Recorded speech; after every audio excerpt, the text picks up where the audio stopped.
Breaking news చూస్తున్నారు. కర్నూలు జిల్లా మాధవీనగర్లోని దీన్ దయాళ్ ఉపాధ్యాయ శిక్షణ సంస్థలో కలుషిత ఆహారం తిని 30 మంది విద్యార్థులకు అస్వస్థత కలిగింది. అందులో ముగ్గురి పరిస్థితి విషమంగా ఉంది.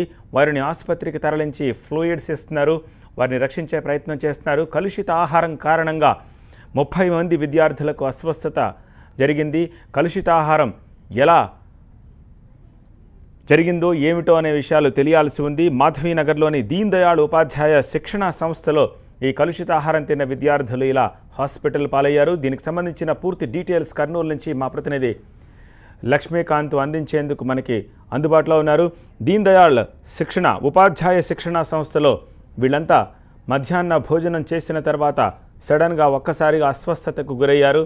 అందులో తీవ్రంగా అస్వస్థతకు గురైన వారిని ఆసుపత్రికి తరలించారు. మిగిలిన వారిని అక్కడికక్కడే ట్రీట్ చేసే పని చేశారు. ప్రస్తుతం హాస్పిటల్లో ముగ్గురు శిక్షణా సంస్థలో శిక్షణ తీసుకుంటున్న అభ్యర్థులు ఆసుపత్రి పాలైన ఘటనను చూస్తున్నాము.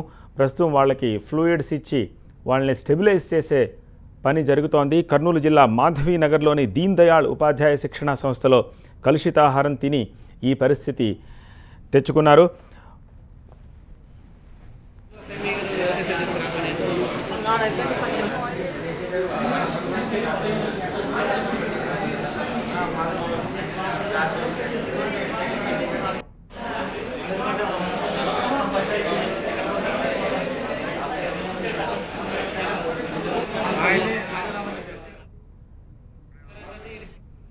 అత్యవసర చికిత్సా విభాగంలో ప్రస్తుతం ఈ ముగ్గురు విద్యార్థులకు ట్రీట్మెంట్ చేస్తున్నారు.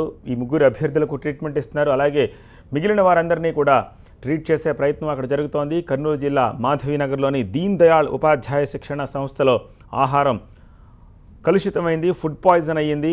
ఎలా జరిగింది ఇది అనేది తెలియాల్సి ఉంది. ప్రస్తుతం వీరిని ట్రీట్ చేస్తున్నారు. స్టెబుల్గా ఉన్నా కూడా కలుషితాహారం ఎలా పాయిజన్ అయింది, ఫుడ్ పాయిజన్ అయింది అనే విషయాల మీద ప్రస్తుతం అధికారులు ఆరా తీస్తున్నారు.